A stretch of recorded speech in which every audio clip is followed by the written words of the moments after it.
नमस्कार दोस्तों, study light YouTube channel में आपका स्वागत है। और आज की वीडियो में हम 27 दिसंबर और 28 दिसंबर दोनों दिन के करंट अफेयर्स कवर करने वाले हैं। तो सबसे पहले हम कवर करेंगे 27 दिसंबर के करंट अफेयर्स। तो चलिए शुरू करते हैं। सबसे पहला क्वेश्चन देखिए। पहला क्वेश्चन है कि किस देश ने नया ट्रांसजेंडर कानून पारित किया है। ऑप्शन है फ्रांस, स्पेन, आयरलैंड या फिर भारत। तो इसका सही उत्तर है दोस्तों स्पेन। दोस्तों स्पेन ने ये जो नया कानून पारित किया है, इस कानून के तहत 16 वर्ष से अधिक के जो भी लोग हैं, यानी कि जो भी LGBT कम्युनिटी से आते हैं, तो जो 16 वर्ष से अधिक आयु के हैं उनको बिना किसी चिकित्सकीय परीक्षण के या पर्यवेक्षण के अपना लिंग बदलने की अनुमति होगी। दोस्तों यहाँ पे 3 कैटेगरी हैं। एक हैं 12 और 13 साल के, एक हैं 14 से 16 साल के और एक हैं 16 से अधिक के। तो जो 12 से 13 साल के जो भी नाबालिग हैं, यदि उनको लिंग बदलना है तो उसके लिए जो न्यायाधीश हैं उसकी अनुज्ञा की आवश्यकता होगी, यानी यदि न्यायाधीश बोलेगा तभी वो अपना लिंग बदल सकते हैं। दूसरी कैटेगरी में है 14 से 16, यानी 14 से 16 वर्ष के जो भी नाबालिग हैं वो यदि अपना लिंग बदलना चाहते हैं तो माता पिता होने चाहिए और कोई कानूनी अभिभावक होना चाहिए, तभी वो अपना लिंग बदल सकते हैं। लेकिन जो ये कानून आया है, ये कानून आया है 16 से अधिक वर्ष के लोगों के लिए। तो ये बिना किसी चिकित्सकीय या बिना किसी परमिशन के ही अपना लिंग बदलवा सकते हैं। और इस कानून में जो LGBT लोगों पर हमले होते हैं उन पे भी जुर्माना और सज़ा तय की गई है। तो ये हमारा पहला क्वेश्चन था। चलिए अगला क्वेश्चन है हमारा दोस्तों, बम चक्रवात किन देशों से टकराया है। ऑप्शन है अमेरिका और कनाडा, चीन और फिलीपींस, जापान और रूस, और अगला है इंडोनेशिया और भारत। तो इसका सही उत्तर है दोस्तों अमेरिका और कनाडा। बम जो चक्रवात है वो अमेरिका और कनाडा के जो तट हैं उससे टकराया है। दोस्तों बम चक्रवात क्या है? एक तेज़ी से बनने वाली तूफानी प्रक्रिया है जो कि अधिकतर मध्य अक्षांशों में देखने को मिलती है। और दोस्तों ये जो चक्रवात है, ये चक्रवात किस प्रकार से बनता है? यहाँ पे 2 अलग अलग प्रकार की वायु राशियाँ आपस में क्या है मिलती है। जैसे ये गर्म है और ये ठंडी है।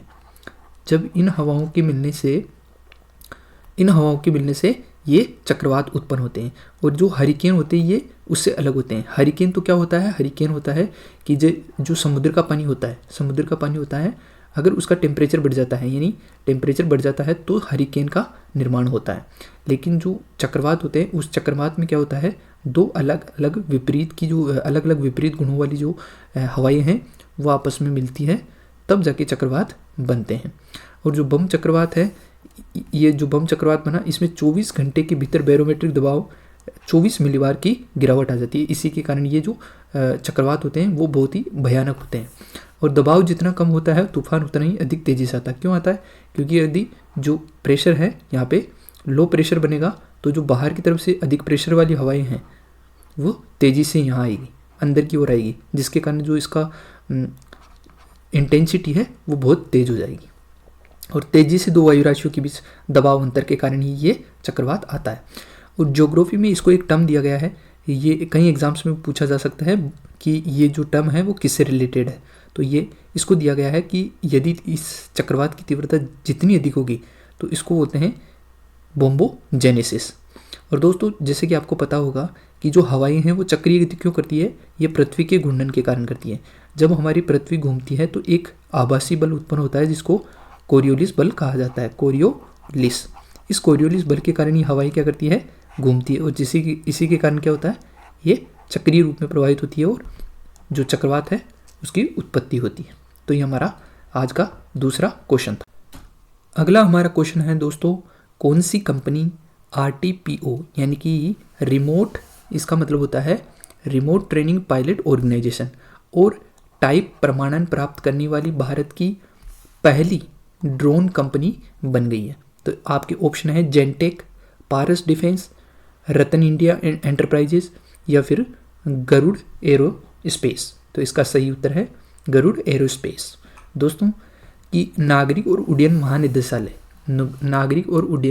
महानिदेशालय द्वारा स्वदेशी रूप से इसे डिज़ाइन किया गया है, जो कि एक किसान ड्रोन है। और ये जो है ये गरुड़ एरोस्पेस द्वारा बनाया गया है, जो कि मेक इन इंडिया के तहत बनाया गया है, और इसको किसान ड्रोन नाम दिया गया है, जो कि कृषि कारणों के जो कृषि कारण हैं, जैसे फसल की हानि में कमी होना, फसल स्वास्थ्य निगरानी, उपज मूल्यांकन, फसल हानि समन, इसके लिए डिज़ाइन किया गया है। और सबसे बड़ी बात है कि इसमें जो हमारे पूर्व कप्तान हैं महेंद्र सिंह धोनी, उन्होंने भी इसमें इन्वेस्टमेंट किया है और वही इसके ब्रांड एम्बेसडर भी हैं। तो ये हमारा तीसरा क्वेश्चन था। चलिए दोस्तों, अगला क्वेश्चन है हमारा, भारत का पहला पूर्ण पुस्तकालय वाला निर्वाचन क्षेत्र कौन सा बन गया है? ऑप्शन है अमेठी, वाराणसी, धर्मदम या फिर झरिया। तो इसका सही उत्तर है धर्मदम। भारत का पहला पूर्ण पुस्तकालय वाला निर्वाचन क्षेत्र कौन सा है? धर्मदम। दोस्तों, धर्मदम है केरल के जो मुख्यमंत्री हैं, कौन है?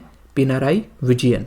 तो इनका ये निर्वाचन क्षेत्र है, और इस निर्वाचन क्षेत्र में अब हर एक वार्ड के अंदर पुस्तकालय है। टोटल इस निर्वाचन क्षेत्र यानी धर्मदम के अंदर 138 वार्ड है, जिसमें सभी में क्या है? पुस्तकालय बना दिए गए हैं।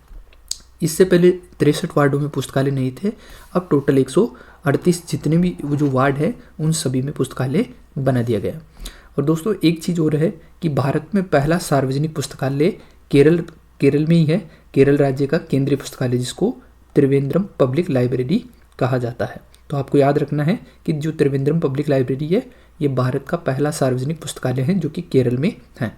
और एक और चीज़ है कि हाल ही में जामताड़ा भारत का पहला जिला बन गया है, जिसके प्रत्येक गांव में एक पुस्तकालय है। तो आपको यह भी याद रखना है कि पूछा जा सकता है कि भारत का वह कौन सा जिला है जिसके प्रत्येक गांव में पुस्तकालय है, तो वो है जामताड़ा। अगला क्वेश्चन है हमारा, किस संस्था के अनुसार 2035 तक भारत तीसरी सबसे बड़ी अर्थव्यवस्था बन जाएगा? तो ऑप्शन है IMF, वर्ल्ड बैंक, सार्क या फिर CEBR। तो इसका सही उत्तर है दोस्तों CEBR। दोस्तों, CEBR का मतलब होता है centre for economics and business research. Centre for economics and business research ने यह बताया है कि अगले 5 वर्षों में भारत की जो वार्षिक GDP दर है औसतन वो 6.4% रहेगी। और ये जो CEBR है वो एक ब्रिटिश कंसल्टेंसी फर्म है, और इसने कहा है कि अगले 9 वर्षों में जो औसतन वृद्धि है वो 6.5% रहेगी। और इसने यह भी बताया है कि 2037 तक दुनिया का जो सकल घरेलू उत्पाद है यानी कि जो GDP है वो 2 गुना हो जाएगा। अगला हमारा क्वेश्चन है, हाल ही में किस संस्था ने कृत्रिम हृदय विकसित किया है? तो आपके ऑप्शन है IIT Kanpur, IIT Mumbai, IIT Delhi या फिर IIT मद्रास। तो इसका सही उत्तर है दोस्तों IIT कानपुर। IIT कानपुर ने हाल ही में कृत्रिम हृदय विकसित किया है। दोस्तों, IIT कानपुर और देश भर के कई हृदय रोग विशेषज्ञ हैं, उन्होंने ये विकसित किया है। और इसका जो ट्रायल है यानी कि जो परीक्षण है वो फरवरी 2023 या मार्च 2023 में शुरू हो जाएगा। और इसके अगले 2 साल बाद यानी जानवरों पर परीक्षण होने के 2 साल बाद में ये इंसानों में ट्रांसप्लांट किया जा सकेगा। इसकी सबसे मेन बात यह है कि जो 80% इसके उपकरण हैं वो विदेशों से आयात किए जाएंगे, जबकि जो 20% उपकरण हैं वो भारत में ही मैन्युफैक्चरिंग किए जाएंगे। अगला हमारा क्वेश्चन है, NTPC ने हरित मेथनॉल उत्पादन विकसित करने की संभावना का पता लगाने के लिए किस कंपनी के साथ एक समझौता ज्ञापन पर हस्ताक्षर किए हैं? आपके ऑप्शन हैं Athena capitals, Technimode private limited, Tata consultancy services limited यानी कि TCS, या फिर इनमें से कोई नहीं। तो इसका सही उत्तर है दोस्तों टेक्नीमोड प्राइवेट लिमिटेड। टेक्नीमोड प्राइवेट लिमिटेड के साथ NTPC ने हरित मेथनॉल उत्पादन करने के लिए एक समझौता किया है। लेकिन याद रखना है कि ये जो समझौता है वो गैर बाध्यकारी समझौता है यानी कि बाइंडिंग नहीं है। अब दोस्तों, जो हरित मेथनॉल है इसका उपयोग है जो रासायनिक उद्योगों में किया जाता है, इसके अलावा जो नवीकरणीय बिजली भंडारण है उसमें भी किया जाता है, और परिवहन ईंधन के रूप में भी किया जा सकता है। अगला क्वेश्चन है, किस शहर की जेल को फूड क्वालिटी के लिए FSSAI यानी कि food security and standard authority of India से 5 स्टार रेटिंग मिली है? तो ऑप्शन है दिल्ली शहर, बुलंदशहर, औरंगाबाद शहर या फिर पटना शहर। तो इसका सही उत्तर है बुलंदशहर, यानी कि FSSAI से जो बुलंदशहर की जेल है उसको 5 स्टार की रेटिंग मिली है। दोस्तों, जो FSSAI की जो टीम है उन्होंने जो बुलंदशहर की जेल है इसको ईट राइट कैंपस का टैग भी दिया है। और FSSAI की टीम ने इस जेल की जो खाने की गुणवत्ता, भंडारण और स्वच्छता है उसका निरीक्षण किया था। उसके आधार पर एक्सीलेंट का भी रिमार्क दिया है। और इस 5 स्टार के लिए जो जेल अधिकारी और कैदी थे उन्होंने सभी ने सौंदर्यीकरण, साफ सफाई और खाद्य सुरक्षा के लिए काफ़ी काम किया है। यहाँ पर खाना पकाने के लिए जो भी कर्मचारी हैं वो एप्रिन का इस्तेमाल करते हैं। एप्रिन आपने देखा होगा कि जो डॉक्टर्स पहनते हैं ना वाइट कलर की, उसको एप्रिन कहा जाता है, तो एप्रिन पहनते हैं। इसके अलावा पूरी बाहों के दस्ताने और टोपी का भी उपयोग करते हैं। और एक और चीज़ याद रखना कि फर्रुखाबाद जेल के बाद यह टैग पाने वाली बुलंदशहर जेल जो है वो उत्तर प्रदेश की दूसरी जेल है। पहली है फर्रुखाबाद और दूसरी है बुलंदशहर जेल, जो कि 5 स्टार की रेटिंग प्राप्त करने वाली जेल बनी है। अगला क्वेश्चन है, एम्परर पेंगुइन जो हाल ही में खबरों में थे किस क्षेत्र के मूल निवासी हैं? तो ऑप्शन है आर्कटिक, अंटार्कटिका, नॉर्वे या फिर साइबेरिया। तो इसका सही उत्तर है दोस्तों अंटार्कटिका। दोस्तों, जो एम्परर पेंगुइन है ये अंटार्कटिका में पाया जाता है और जो 12 देशों के वैज्ञानिक हैं उन्होंने इस पे अध्ययन किया है और उन्होंने बताया है कि लगभग 2/3 जो एम्परर पेंगुइन हैं इनके विलुप्त होने का खतरा है। और इसका कारण उन्होंने बताया है ग्लोबल वार्मिंग को बताया है दोस्तों, वैश्विक तापन को, जिसके कारण कि इसकी 2/3 जो आबादी है वो फ्यूचर में ख़त्म हो सकती है। अगला क्वेश्चन है, वीर बाल दिवस कब मनाया गया? तो ऑप्शन है 23 दिसंबर, 24 दिसंबर, 25 दिसंबर या फिर 26 दिसंबर। तो इसका सही उत्तर है दोस्तों 26 दिसंबर। दोस्तों, जो वीर बाल दिवस है इसका जो आयोजन है वो दिल्ली के मेजर ध्यानचंद स्टेडियम में प्रधानमंत्री मोदी द्वारा किया गया। और इस दिवस की जो घोषणा है वो 9 जनवरी 2022 को नरेंद्र मोदी ने की थी, गुरु गोविंद सिंह जी के जो प्रकाश पर्व था उस दिन, कि 26 दिसंबर को ये जो वीर बाल दिवस है ये मनाया जाएगा। और ये क्यों मनाया जाता है? ये गुरु गोविंद सिंह के पुत्रों साहिबजादे बाबा जोरावर सिंह और बाबा फतेह सिंह जी की शहादत की स्मृति में ये बाल दिवस मनाया जाएगा। दोस्तों, याद रखना, गुरु गोविंद सिंह के 2 पुत्र साहिबजादे बाबा जोरावर सिंह जी और बाबा फतेह सिंह जी की शहादत की स्मृति में वीर बाल दिवस का आयोजन किया जाएगा। अब दोस्तों, आपके लिए एक सवाल है, ये यानी आपका सवाल है, आपको कमेंट सेक्शन में इसका जवाब देना है। और क्वेश्चन है कि जो ट्रेडमार्क हैं वो ट्रेडमार्क किसका अधिकार है?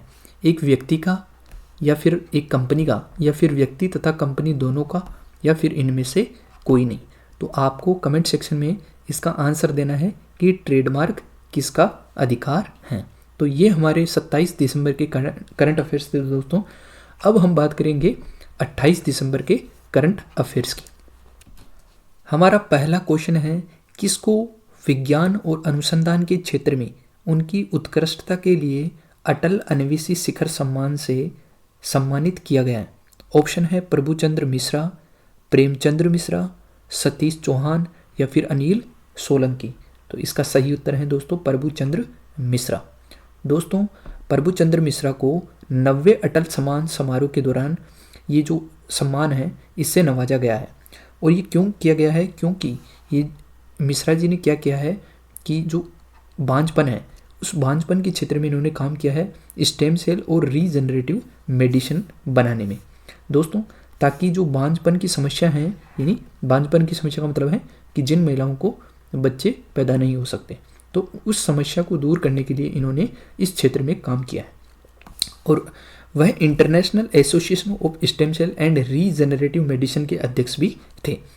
इसके अलावा इन्होंने एक पुस्तक भी लिखी है जिसका नाम है stem cell and regenerative medicine, ये भी इन्हीं की है। मैं आपको बता दूं दोस्तों, स्टेम सेल जो हैं वो शरीर की कोशिकाएं ही होती हैं जो कि विशिष्ट कार्यों वाली अन्य कोशिकाओं को क्या करती है, जन्म देती हैं। और आपको ये मिलेगी हमारे शरीर में, कहाँ पर, अस्थि मज्जा के अंदर। आपको याद रखना है कि स्टेम सेल कोशिकाएं ज़्यादातर कहाँ मिलती है, अस्थि मज्जा के अंदर मिलती है। और आपको याद रखना है कि जो स्टेम सेल और रीजेनरेटिव मेडिसिन जो बुक है वो भी किन की है, अभी मैंने आपको बताया था प्रभुचंद्र मिश्रा की, तो आपको ये याद रखना है। अगला क्वेश्चन है हमारा, अंतर्राष्ट्रीय महामारी दिवस कब मनाया जाता है? ऑप्शन है प्रतिवर्ष 25 दिसंबर, प्रतिवर्ष 27 दिसंबर, प्रतिवर्ष 28 दिसंबर या फिर प्रतिवर्ष 30 दिसंबर। तो इसका सही उत्तर है प्रतिवर्ष 27 दिसंबर। दोस्तों प्रतिवर्ष 27 दिसंबर को ये जो महामारी दिवस है, अंतर्राष्ट्रीय महामारी दिवस, ये मनाया जाता है। और जो इसकी घोषणा है वो 7 दिसंबर 2020 को संयुक्त राष्ट्र महासभा द्वारा एक प्रस्ताव के तहत किया गया था कि 27 दिसंबर को महामारी दिवस को मनाया जाएगा। और पहला अंतर्राष्ट्रीय जो महामारी दिवस है वो 27 दिसंबर 2020 को मनाया गया था। और इसके तहत रोकथाम, तैयारी, महामारी के खिलाफ साझेदारी के महत्व की वकालत करने के लिए इस दिन का आह्वान किया गया था। अब दोस्तों एक चीज़ है, एक है महामारी यानी कि एपिडेमिक और एक है विश्व महामारी यानी कि पेंडेमिक। इसमें क्या अंतर होता है दोस्तों, जैसे कि ये हमारी पृथ्वी है, अगर मान लीजिए जैसे कोई ये पर्टिकुलर क्षेत्र, इस क्षेत्र में यदि कोई बीमारी तीव्र गति से फैलती है तो इसको हम कहते हैं महामारी यानी कि एपिडेमिक। जबकि यदि इस पूरी जो हमारे कॉन्टिनेंट है, सभी कॉन्टिनेंट, अगर वहाँ पर अगर तेज़ी से फैलती हैं तो उसे हम कहते हैं पेंडेमिक यानी कि विश्व महामारी। पेंडेमिक का मतलब जैसे कोरोना वायरस क्या था, पेंडेमिक था। और जैसे मान लीजिए किसी पर्टिकुलर एरिया के अंदर जैसे मान लीजिए बर्ड फ्लू फैल गया तो उसको हम कहते हैं महामारी यानी कि एपिडेमिक। अगला क्वेश्चन है, किस सरकार द्वारा मेडिकल कॉलेजों में ई सुश्रुत अस्पताल प्रबंधन सूचना प्रणाली शुरू की गई है? ऑप्शन है उत्तर प्रदेश, दिल्ली, मध्य प्रदेश या फिर कर्नाटक। तो इसका सही उत्तर है दोस्तों उत्तर प्रदेश सरकार द्वारा मेडिकल कॉलेजों में ई सुश्रुत अस्पताल प्रबंधन सूचना प्रणाली शुरू की गई। दोस्तों इसका जो रीज़न है वो है बेहतर इलाज की, यानी मरीजों को बेहतर इलाज की सुविधा देना।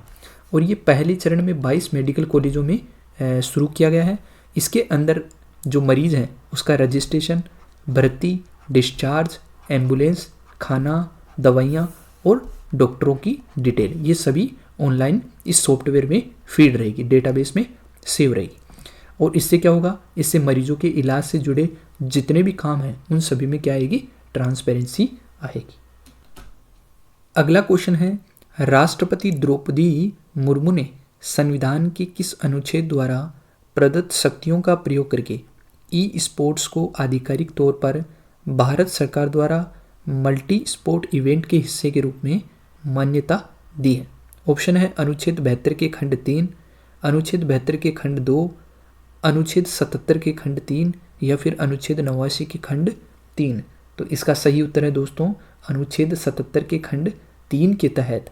दोस्तों ये राष्ट्रपति द्रौपदी मुर्मू ने अनुच्छेद 77 के खंड 3 के तहत जितने भी ई स्पोर्ट्स हैं, ई स्पोर्ट्स का मतलब है दोस्तों जैसे ड्रीम 11 में क्या होता है, लोग क्या करते हैं, क्रिकेट की टीम बनाते हैं और क्रिकेट की टीम बना के क्या करते हैं, पैसे विन करते हैं। तो उन्होंने क्या किया है, ई स्पोर्ट्स विन को क्या किया है, शामिल कर लिया है मल्टी स्पोर्ट्स के अंदर। मल्टी स्पोर्ट्स यानी बहु खेल के अंदर इसको क्या कर लिया है, शामिल कर लिया।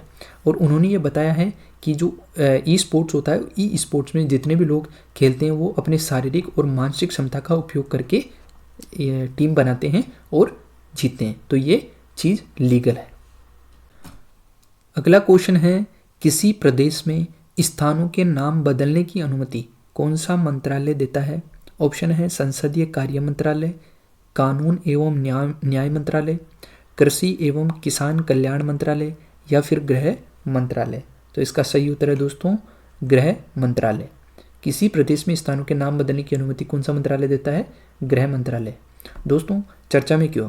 चर्चा में इसलिए है कि जो उत्तर प्रदेश का गोरखपुर जिला है, उस गोरखपुर जिले में मुंडेर बाजार नगर पालिका परिषद और देवरिया जिले में तेलिया अफगान गांव हैं, उन दोनों के नाम बदलने की सिफारिश की गई है। गृह मंत्रालय ने इसकी अनुमति दी थी है और गृह मंत्रालय ने जो नगर परिषद है उसका नाम बदलकर चोरी चोरा करने के लिए भी अनापत्ति प्रमाण पत्र जारी कर दिया है, इनकी अप्रूव कर दिया है। वहीं जो तेलिया अफगान गांव है उसका नाम तेलिया शुक्ला गांव किया जाएगा। गृह मंत्रालय ने ऐसा राज्य सरकार की सिफारिशों के बाद नामों को बदलने की अनुमति दी है। अगला क्वेश्चन है, किस प्राधिकरण ने संतोष यादव को प्रमुख बनाया है, यानी कि चेयरमैन बनाया है?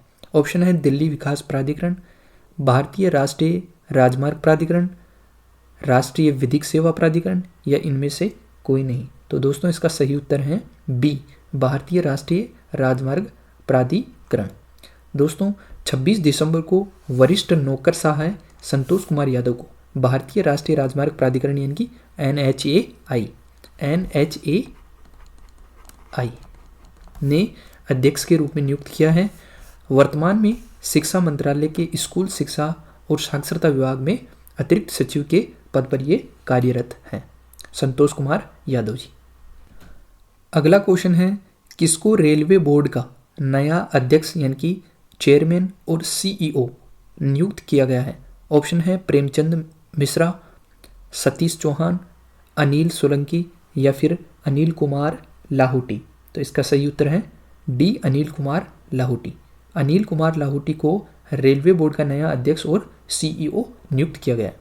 दोस्तों ये 1 जनवरी 2023 से VK त्रिपाठी जो कि वर्तमान में हैं तो इनका स्थान लेंगे और ये 1984 बैच के IRS अधिकारी हैं। इससे पहले ये जो अनिल कुमार लाहौटी जी हैं ये उत्तर रेलवे के लखनऊ मंडल में रेलवे प्रबंधक के पद पर कार्यरत थे। अगला क्वेश्चन है, बेलगाम, निपानी, कारवार, बीदर और भालकी क्षेत्र वर्तमान में किस राज्य का हिस्सा हैं? ऑप्शन है महाराष्ट्र, कर्नाटक, तमिलनाडु या फिर केरल। तो दोस्तों इसका सही उत्तर है बी, कर्नाटक। ये जितने भी क्षेत्र हैं बेलगाम, निपानी, कारवार, बीदर और भालकी ये कर्नाटक राज्य में हैं। दोस्तों अभी 27 दिसंबर को क्या हुआ है कि जो महाराष्ट्र विधानसभा है वहाँ पे एक कानून पारित किया गया है। वो इसलिए पारित किया गया है कि जो 865 मराठी भाषी गांव हैं उनको शामिल किया जाना है महाराष्ट्र के अंदर। दोस्तों बेलगांव, निपानी, कारवार, बीदर और भालकी जो क्षेत्र हैं ये वर्तमान में कर्नाटक में हैं और ये 1956 में जब राज्यों का पुनर्गठन किया गया था तब इन क्षेत्रों को मैसूर राज्य में मिला लिया गया था। ये पहले महाराष्ट्र में थे, इनको मैसूर राज्य में मिला लिया गया था और आगे चलकर जो मैसूर राज्य हैं वही कर्नाटक राज्य बना। तो अब जो महाराष्ट्र सरकार है वो डिमांड कर रही है इन क्षेत्रों को वापस महाराष्ट्र में शामिल करने की। जो महाराष्ट्र के मुख्यमंत्री हैं एकनाथ शिंदे, उन्होंने कानूनी लड़ाई लड़ने के लिए भी कहा है कि हम ये जो क्षेत्र है ये वापस महाराष्ट्र में शामिल करेंगे कानूनी रूप से। और दोनों राज्यों ने क्या किया है, सुप्रीम कोर्ट के अंतिम फैसले तक शांति बनाए रखने पर भी सहमत हो गए कि सुप्रीम कोर्ट जो भी फैसला देगा वो उसको माना जाएगा। अगला क्वेश्चन है, टेस्ट एटलस के अनुसार भारत 2022 के लिए सर्वश्रेष्ठ व्यंजनों की वैश्विक सूची में कौन से स्थान पे हैं? ऑप्शन है 1, 3, 5 या फिर 9। तो इसका सही उत्तर है सी, 5। टेस्ट एटलस के अनुसार भारत 2022 के लिए सर्वश्रेष्ठ व्यंजनों की वैश्विक सूची में 5वें स्थान पे है। दोस्तों ये लिस्ट देख सकते हैं आप। सबसे जो पहले स्थान है उस पहले स्थान पे है इटली, इसके बाद में दूसरे पे ग्रीस, तीसरे पे स्पेन, चौथे पे जापान और 5वें पे है इंडिया। वहीं अगर चाइना की बात करें तो चाइना है 11वें नंबर पर। अगला क्वेश्चन है, हाल ही में समाचारों में रहा नेग्लेरिया फाउलेरी क्या है? दोस्तों हाल ही में समाचारों में चर्चा में रहा नेग्लेरिया फाउलेरी क्या है? ऑप्शन है कोरोना वायरस का नया वेरिएंट, ब्रेन ईटिंग अमीबा, नील हरित शैवाल, गिलहरी की नई प्रजाति। तो इसका सही उत्तर है दोस्तों ब्रेन ईटिंग अमीबा। ये जो नेग्लेरिया फाउलेरी है ये ब्रेन ईटिंग अमीबा का साइंटिफिक नेम है। दोस्तों ये क्यों चर्चा में है? क्योंकि हाल ही में जो दक्षिण कोरिया है वहाँ पे एक व्यक्ति है उसको ये जो अमीबा है इसका संक्रमण हो गया और ये जो संक्रमण है ये नाक के जरिए इंसान के दिमाग में घुसता है। यानी कि जो ये अमीबा है ये नाक के जरिए हमारे ब्रेन में घुसता है और जो ब्रेन की जो टिश्यू है उनको नष्ट कर देता है। इसी कारण इसको ब्रेन ईटिंग अमीबा कहते हैं। और दोस्तों, इस अमीबा के कारण यदि यह अमीबा किसी को संक्रमित कर देता है तो उसके बचने की संभावना बहुत ही कम रहती है। दोस्तों, जो अमेरिका है, अमेरिका में 154 लोगों को हुआ है और 150 लोगों की मौत हो गई है। यानी कि इसकी जो मरने की संभावना है, इससे मरने की जो संभावना है वो अधिकतम रहती है। और अगर बात करें पहले मामले की, तो दोस्तों जो पहला मामला है वो अमेरिका में 1937 में सामने है। हालांकि जो इसका स्प्रेड है वो ह्यूमन टू ह्यूमन अभी देखा नहीं गया है कि ह्यूमन टू ह्यूमन इसका स्प्रेड होता नहीं है। जैसे कोरोना वायरस होता था वैसे अमीबा, जो ये ब्रेन ईटिंग अमीबा है, इसका संक्रमण ह्यूमन टू ह्यूमन नहीं होता है। लेकिन दोस्तों, ये इसका कारण क्या है? इसका कारण है गर्म मीठे पानी की झीलें, नदियाँ, नहरें या तालाब, यानी कि ये गर्म पानी। और दोस्तों, अभी जो ग्लोबल वार्मिंग हो रहा है, यानी क्लाइमेट चेंज हो रहा है, इसकी वजह से इसके जो केसेस हैं वो भी बढ़ते जा रहे हैं। बात करें कि दुनिया में 2018 तक इस संक्रमण के कुल केवल 381 मामले सामने हैं, जिसमें अमेरिका, भारत, थाईलैंड ये सभी शामिल हैं। तो इसके केसेस बहुत ज़्यादा नहीं है, लेकिन इसकी जो मृत्यु रेट है, यानी कि जो डेथ रेट है वो बहुत ज़्यादा है। यानी कि 95% से भी ऊपर इसकी डेथ रेट है। यानी एक बार किसी को हो गया तो उसके मरने की संभावना अधिक रहती है। आप देख सकते हैं कि 154 में से अमेरिका में 150 की डेथ हो गई है। चलिए दोस्तों, आपका सवाल है, ये 28 दिसंबर वाला सवाल है आपको बताना है कि हाल ही में किसे FSSAI food safety standard authority of India में मुख्य कार्यकारी अधिकारी नियुक्त किया गया है। यानी किस व्यक्ति को CEO बनाया गया है? ऑप्शन है गंजी कमला वीराव, सतीश चौहान, अनिल सोलंकी या फिर अनिल कुमार लाहौटी। तो इन चारों में से आपको बताना है कि किसको CEO बनाया गया है। कमेंट सेक्शन में बताना है आपको। तो अब मिलेंगे हम अगले 29 तारीख के करंट अफेयर्स में। तब तक के लिए धन्यवाद दोस्तों। इस YouTube चैनल को आप सब्सक्राइब कर लें, क्योंकि यहाँ पर डेली करंट अफेयर्स की वीडियो डाली जाती है। जो भी इम्पोर्टेंट करंट अफेयर्स होती हैं वो डाली जाती हैं। और यहाँ पे मैंने जो इंडियन ज्योग्राफी है दोस्तों, इंडियन ज्योग्राफी, भारतीय भूगोल, उसको कंप्लीट करवाया है। इसकी प्लेलिस्ट आपको मिल जाएगी चैनल पे। इसके अलावा अभी चल रहा है जो वर्ल्ड ज्योग्राफी है वो चल रहा है। वर्ल्ड ज्योग्राफी के 4 लेक्चर कंप्लीट हो गए, 5वां लेक्चर अब आने वाला है। तो आप सब्सक्राइब कर ले इस चैनल को और बेल आइकन दबा ले। मिलते हैं अगले वीडियो में, तब तक के लिए धन्यवाद दोस्तों। जय हिंद।